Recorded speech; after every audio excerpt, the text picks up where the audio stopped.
And listen, I'm sorry, Chang, if you're handing out pro-Hamas shit and you're trying to rally the troops and try to get people angry, and here's my thing, Piers, talk First Amendment all you want. If you're hitting and fucking abusing Jewish students, I'm sorry, Chang, that shit doesn't fly with me at all. That's a crime. At all. Okay? But Vinny, he didn't do that. That's a crime. So he didn't do that. That's a crime. In this video, Piers Morgan has guests Cenk Uygur of the Young Turks and Vinny Oshana of the Patrick Bet-David podcast, as well as some other panelists talking about the recent deportation issues that some are saying have us in a constitutional crisis. Now, I will say one thing about Cenk Uygur and Vinny Oshana, however you feel about the Young Turks and Patrick Bet-David's show. These two guys know how to go red in the face and overshout other people. And that's saying something on Piers Morgan. So they do get into it. It's entertaining. I think somewhere deep down in there, they make a couple of interesting points worth talking about. So let's watch this together. I will have my opinions to add, and then I want to know what you think in the comments. But let's jump in. Let me bring Gordon. I want to change subject with you to these two big deportation stories. One involving this El Salvadorian, Kilmar Garcia, who's been sent to a prison in El Salvador, the country where he's come from. Now, he was residing in the United States. He was an illegal immigrant, but he was married in the United States with 3 children, all with special needs. He has always emphatically denied being a member of this gang, MS-13, despite the authorities believing that from one source, I understand, that they think he may have been. There's certainly been no sign of him involved in any MS-13 gang activity that anyone has brought forward as hard evidence. And in 2019, although he was on a list to be deported, I believe, his lawyers argued successfully that his life would be in danger if he was sent back to El Salvador from other gangs who had threatened him previously. What is your view of this? I mean, are you comfortable with America sending people from the United States to an El Salvadorian prison? And given they've accepted this appears to have been an administrative error in sending him because of this order in place not to send him back, why do they not just pick the phone up, the administration, to El Salvador's president and get him back? Well, they should, because this was apparently a mistake, and the administration has not shown reason for it other than they made a mistake. But let's not, on the broader issue, it's going to be the United States needs to deport substantial numbers of people who came into our country with false asylum claims. Some of them are really dangerous, as we saw with the gangs that were attacking the homes in Aurora, Colorado. But from my perspective in China, we know that a certain number of Chinese migrants are either Ministry of State Security agents or they are People's Liberation Army officers or soldiers. And they are coming here for no good, because we are seeing this increased tempo of incursions and attempted incursions in our military bases, these drone flights, all the rest of it. This is extremely disturbing because they've come here to attack us. They're looking at our patterns, they're looking for our vulnerabilities, and they are ready to strike. So yes, we do need to deport a substantial number of people because this is a matter of national survival. And yes, the Trump administration should admit it made a mistake in this particular case and bring him back. There's no question about that. Yeah, I mean, Cenk, there's the other case is the Mahmoud Khalil case, who was the head of this very aggressive pro-Palestinian group at Columbia University, who was sort of leading the mob, as we saw at the time, who was seen reportedly distributing pro-Hamas literature. Now, he's there on a green card in the United States, which has different rules of due process, it turns out, because if you are there on a green card, and Josh and I discussed this on Bill Maher, but there is a difference in how you're treated in terms of due process to an American citizen. And it seemed to me, and the argument I made on Bill Maher was, that if this guy had repeated exactly what he believes about wanting the destruction of Western civilization, about distributing pro-Hamas literature, etc. If he'd done all that at his interview for his green card, he would have been rejected a green card to come into the United States. So by that principle, Why should the United States not be able to deport him, as indeed it appears they have the legal authority to do so? Yeah, first of all, I don't stipulate to any of your facts. I don't believe they're facts at all. They've never been proven in court. They've never even been shown in court. They're just BS that the Trump administration is throwing out. There's two different issues here. One is, how do you do the deportations? And if you're in favor of the deportations, then you should be upset at Donald Trump, because he's doing the cause of deporting criminals that are undocumented from here harm by overstepping for no reason. So this guy, Garcia guy, was, they even admit in court, sent there by error. So why don't you bring him back? Why are you insisting on sending the wrong guys to the dungeon in El Salvador? Why are you even insisting on sending people to a dungeon in El Salvador? So that doesn't make any sense. We have perfectly good prisons here. We could deport people. So I'm not telling you not to deport MS-13 or the Venezuelan gang. I'm telling you to go ahead and deport them. Just don't deport people that aren't in that gang. So we're asking for just bare minimum due diligence and due process, which is really, really important, because that isn't about the immigrants. That's about our Constitution. And our Constitution does apply to naturalized citizens today. In fact, it applies to every person that's here. Yes, there's some rights like voting that doesn't apply to green card holders, but the Supreme Court has said for 200 years the First Amendment applies to them, which brings us to the second issue. Why are we snatching up critics of Israel? Not even America, not any other country, not any other religion, not anything but beloved, sacred Israel, and having mass men grab them off the streets for writing an op-ed against Israel, talking about economic sanctions and boycotts, not anything militaristic, not anything related to terrorism. So notice no critic of China or Russia or America is getting rounded up. Only critics of Israel are getting rounded up, and that's just a stone cold fact. So I don't like Israel running this country, which is obviously what's happening. I'm sick of it when Biden sent blank check after blank check to do the ethnic cleansing of the Palestinians, and now Trump says, hold my beer. I could do even better. I'm just going to, any critic of Israel, I'm going to trash the First Amendment. He was theoretically for freedom of speech. This is cancel culture on steroids, where a foreign government cancels people inside this country because they dared to criticize Israel. It's totally, utterly unacceptable, and it's destroying our Constitution on behalf of a foreign government. Totally unacceptable. Yeah. All right, Vinny, I can see you ready to let rip. Josh, I'll come to you in a moment, but Vinny, I can see you simmering like a volcano there. Yeah. Well, first things first, Piers, when it comes to the deportations and how do we get here? How do we get to the point where we have to reverse and send illegal gang members to get the hell out of our country? Is because the Biden administration with Alejandro Mayorkas literally let a freaking invasion of the country happen with zero accountability, okay? Because he got a pre-pardon too. Let's move on to that. You mean to tell me out of the thousands and thousands that Homeland Security with Thomas Homan and Kristi Noem, that we've deported these freaking murderous gangsters, we have one guy that nobody on this panel knows because none of us have the actual inside scoop, is a freaking gang member. And why is he fearing for his life in another place by other gangs? Could it be that he's in a freaking gang? All right, none of us know. Okay, none of us know the thing, but if it's one, and we're asking, Piers, why haven't they called and tried to get this guy out? Maybe he was in a gang. Okay, but Vinny Oshana, I hate to interrupt a world-class tirade here, but if he was in a gang, then there should be some evidence of that. If somebody is going to have their legal status changed, if they're going to be taken out of the country, right? It had come before a court. A judge had decided he should not be deported to El Salvador. And then they just kind of decided that he should on the basis of somebody said he was in a gang and they grabbed him and they got rid of him, right? So due process is the legal standard by which you show some evidence and then a court decides on it and then action is taken. And that's what the Trump administration is skipping here. Due process. That's the problem. It's not about whether or not this one guy's a nice guy or if he has special needs kids or any of the other sentimental things. It's about evidence.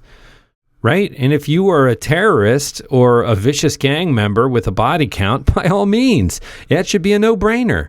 Go through the deportation process, present that evidence, get that stamp from the judge, and out you go, baby. I don't think anybody's arguing that hardened criminals or people with a record shouldn't be facing deportation. I'm not. I don't know, but I'm not going to speak for anybody, but I would love to get violent, illegals out of the country.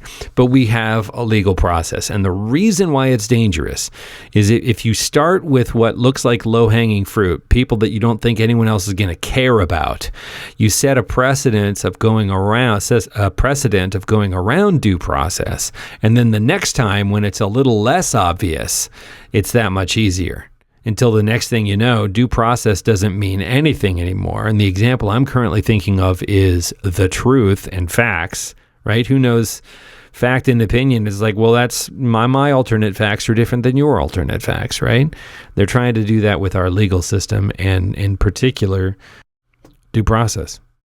Okay, let's think about that. And going to Chang's point, Chang, I'm with you, brother. America, if you're an American, freedom of speech, First Amendment, you could talk all the shit you want whenever you want about anything because I'm a free speech absolutist. But if you are here, Chang, and you're here on a green card to try to come here and learn and listen, I'm sorry, Chang, if you're handing out pro-Hamas shit and you're trying to rally the troops and try to get people angry, and here's my thing, Piers, talk First Amendment all you want. If you're hitting and fucking abusing Jewish students, I'm sorry, Chang, that shit doesn't fly with me at all. That's a crime. At all. Okay? But Vinny, he didn't do that. Yeah, that's a crime. So he didn't do that. That's a crime. If you hit a Jewish student, of course you're a goner.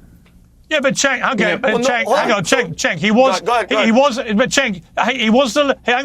leader of a protest group who are on record as saying they want the destruction of Western civilization. Now, can you imagine saying that's what you want at a green card interview and being allowed to become an American green card holder? No, absolutely not. But so Piers, here's what's happening. So these guys criticize and lead protests against Israel. So then our government goes on a fishing expedition, also, by the way, by some vigilante pro-Israel groups that go around taking their pictures, looking at their social media, scouring it, and trying to find anything where they could say, well, he once is connected to a group that one guy in the group said this and this and this. So, no, this isn't about criticism of Israel, which it 100% is. Oh, this is because, he did this wrong, or a guy he knew that knew a guy did something wrong or said something wrong. No, this is all a protection of Israel. And once you take away his rights, the Supreme Court is very, very, very clear. You're taking away our rights. And then, Vinny, you'll be arrested for saying what you say about Israel. And I'll be arrested, and we'll all be deported. I don't want to give away my First Amendment rights for Israel or any other country, period, full stop. Okay. I'm not interested in the witch hunts. Oh, Öztürk, she wrote an op-ed. Okay, Let's dive into her life. What did she say when she was 13? Israel's feelings have been hurt. Get real on what's happening here. A different government is running our government. I just want to very quickly I'm going to come to Josh, but I'll come to Josh. 1 second, Josh. I'll come to you.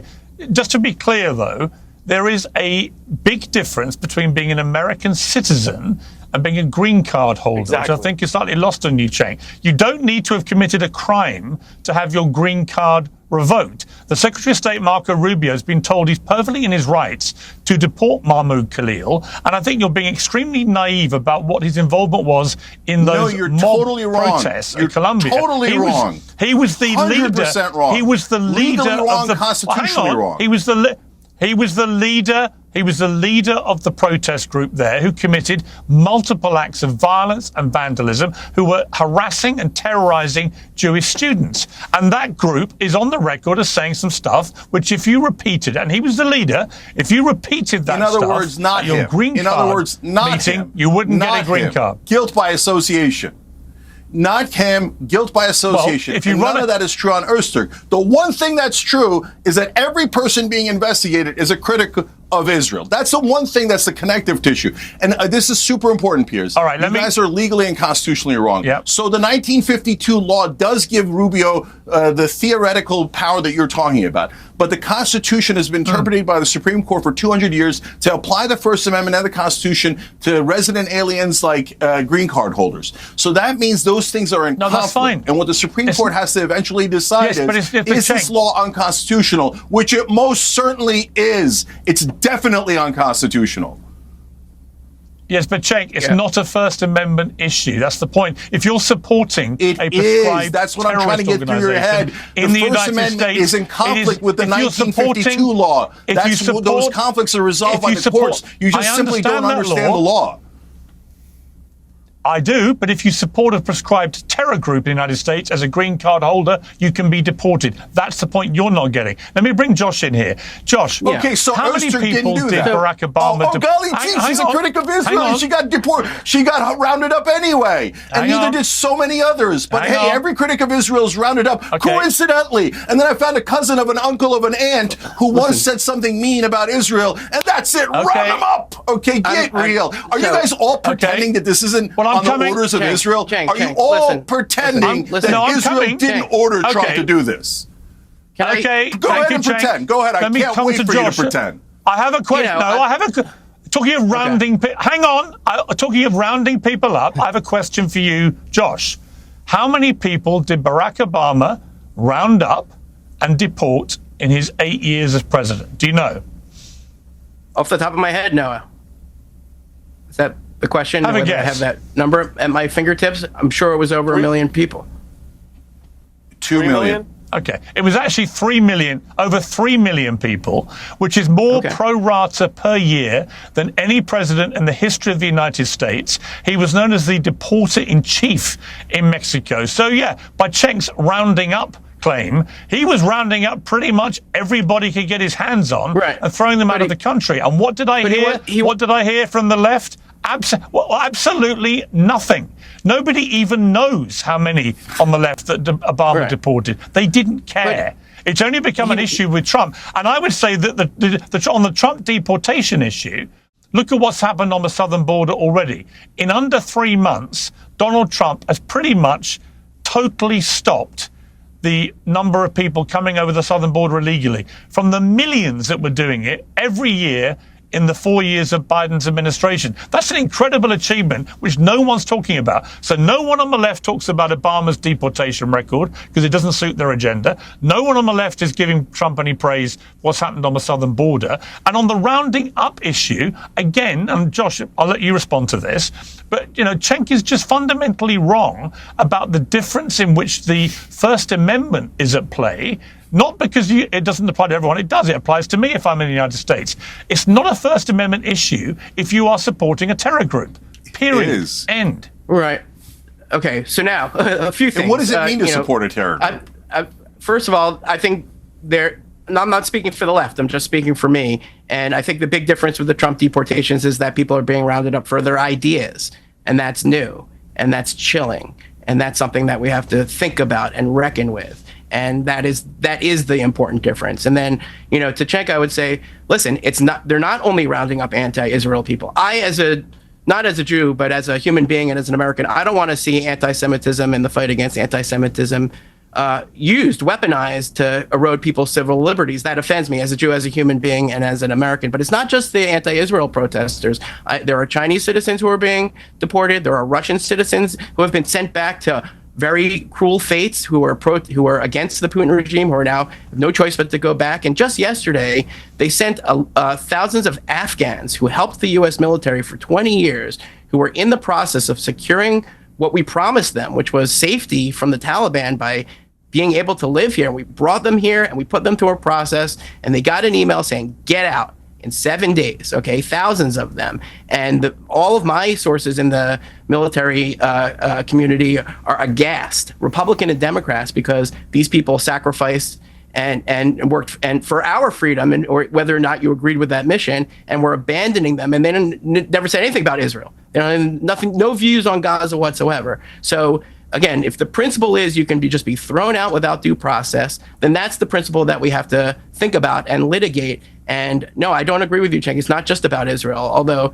again, criticizing Israel should not be grounds. And material support, that's the standard. Not just support, material support. That's something that will have to be litigated. And, I'm sure that a lot of people will, including the targets here, will say, no, passing out a pamphlet is not material support. And one last thing, Piers, you said this on the show and you said this again today. If he had said something in the past that was the thing that he said in the present, then he wouldn't have got his green card. Well, you can't, the time-space continuum doesn't work that way, because the circumstances 2 years ago were not the circumstances today. So we can't project a 2024 situation on whenever it was. It might have been 5 years ago that he had that interview, because there was no Gaza war. There was a different policy. Things have changed. People change. The circumstances change. So we can't say that he lied on his green card application by not uttering the things that he thought 5 years later, because that's a logical fallacy. So let's just put that to the side and say that